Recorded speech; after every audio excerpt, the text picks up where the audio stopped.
You was married both times. That's exactly why I said it. I was married both times, and now I'm still a single mama today. Rules. I was just trying to follow the rules. I just was trying to do it the right way. I'm not saying be out here living foul and doing whatever you want to do. No, I'm not saying that. I'm saying get in a place where you can talk to him enough to hear. You got to be able to hear, because if you follow culture, man, I got married when I wasn't even ready to be nobody's wife. I wasn't even in love with me. But they said follow the rules, so I followed the rules. And now here I am 2 marriages later trying to do what I was trying to do in the beginning, fall in love with me. Know me. Know what God purposed for me. Why was I created? If I hadn't have been pushing to follow the rules and do what everybody else wanted to do and follow God, man, I can't even imagine. I can't even imagine. But see, that's the thing. That's the thing I'm saying, y'all. We got to get to a place where even that culture being forced and pushed into places. I'm talking about people will give you culture in the church and in the world. So let's not get it twisted. They'll have you all in the church doing something God ain't told you to do. Somebody, I feel led to tell you that God said, no, you let God tell you he said it again. Let what they say be confirmation to what God already told you. We got to quit jumping out here on these ledges, y'all, that we ain't even supposed to be on. We ain't supposed to be on these ledges. And we out here on these ledges because we don't deal with what we need to deal with. And no, it's not pretty. Every day ain't supposed to be, though. Because if that was the case, God wouldn't have gave us rain and sunshine. He wouldn't have gave us winter and summer. Like, he wouldn't have created good and evil. You know? So, it's just the Bible. It said when the corrupt are in place, the good people, they go in hiding. But when they thrown out, it's safe to come out. It takes me back to what Bree was saying, and I'm wrapping up. I'm about to be done. What Bree was saying at the beginning, it was so amazing that you were saying it.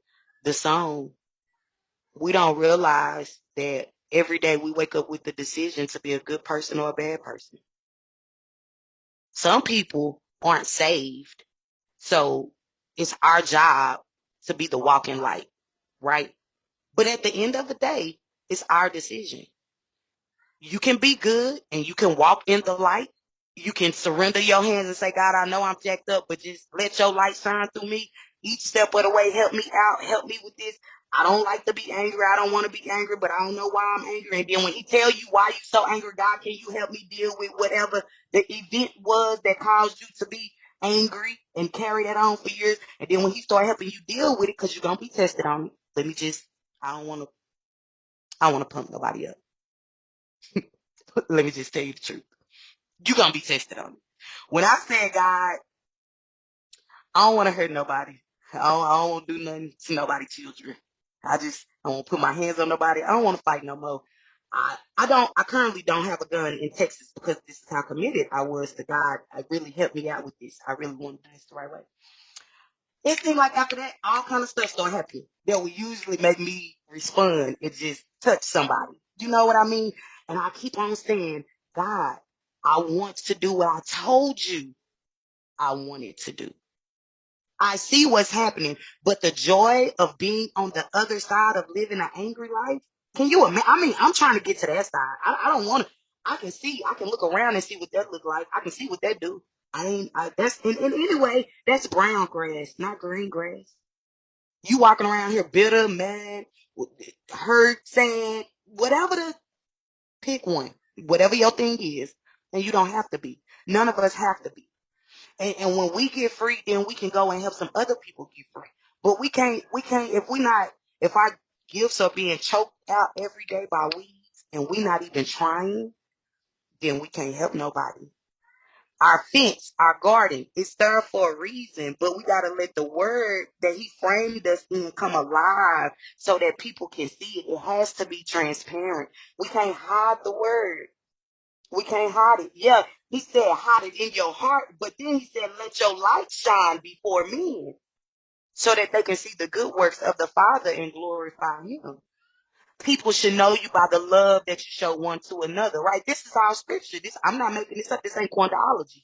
It's some of the hardest stuff to apply when you're trying to pull up your weeds and people are Seem like is the devil everywhere? Is he just sitting around lurking?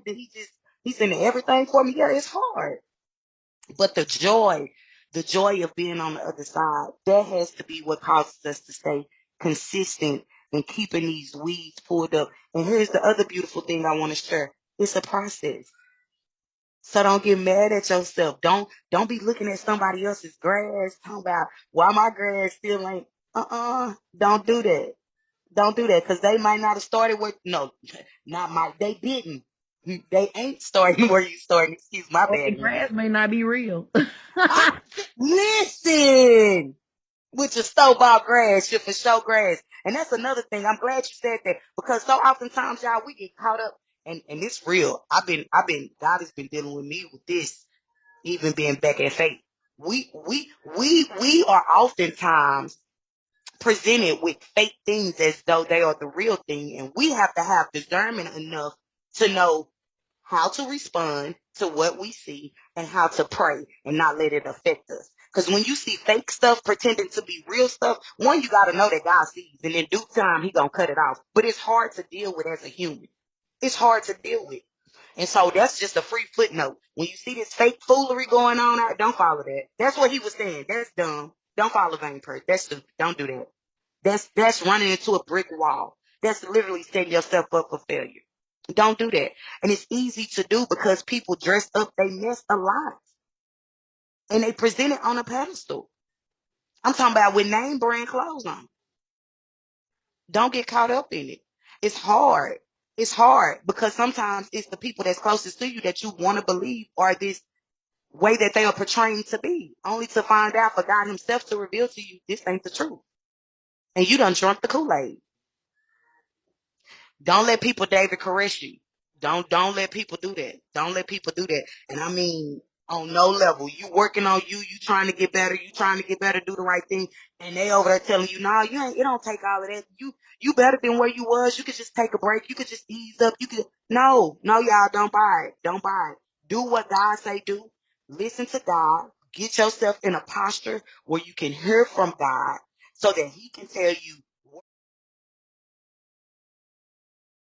I was ugly. I was black. I was messed up here and here. You know what I mean? And a lot of people don't take time to say, hey man, I'm not okay today. Hey man, this hurt me. I'm still struggling with this. So what that the person did? So what? It's been 20, 30, 40 years ago. It don't matter how, if you don't identify it, it's going to eat you. I'm a veteran, right? One thing we don't do in the battlefield is play like, pretend like we don't know that there's enemies out there that we can't see. We don't do that. We got people in the sky looking. We got people on the ground looking. We got people looking. And then we aware that we still ain't going to find everybody. Some people are good at hiding. So you know what we got to do? We got to walk through it. We got to come out the holes and go get it. We got to go get it. Either you going to let that kill you or you going to kill it. What am I saying? What am I saying? I'm saying come out of this comfort zone you've been in. Whatever your thing is. Your thing may not be mental or emotional garbage, right? You may have a hard time with your time, managing your time. You may have a hard time with your mouth. Whatever your thing is, because we all got, some of us got things with Z's. The S is just flipped backwards. We got so many of them. I know. Here, all 10 toes and fingers. I understand. What I'm saying though is, if you don't take time to go out there and get it, like when I say get it, I'm talking about get on your face. Get prostrate. Talk to God. Ask God. God, I don't care how you talk to him either. I don't care if you talk to him like Steve Harvey talked to him. If you talk to him like Bernie Mac say he used to talk to him. If you talk to him like Pastor such and such. I don't care how you talk to him. I don't care whatever y'all relationship is set up like. You need to get as low as you can and talk to him. That's how you find out exactly. Because sometimes we be boxing. We talking about we working on ourselves, and you shadow boxing. You ain't even hitting nothing. You ain't even pulling nothing up. Because even the devil said, even it said in the Bible, when Jesus went and he asked that man that was in the grave, what you doing? Who are you out here? Who are you her? Why did God ask who are you out here? Because you gotta know what you fighting. You can't just start swinging at something you don't know what it is. You treat people bad, but you don't know why you treat them bad.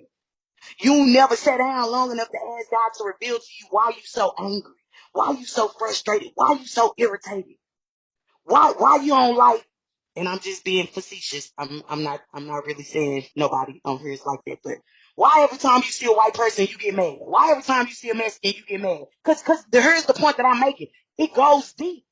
This I'm not talking about no surface level stuff. I'm talking about stuff that affects your actions, that is deep rooted in your character, sometimes because of stinking thinking.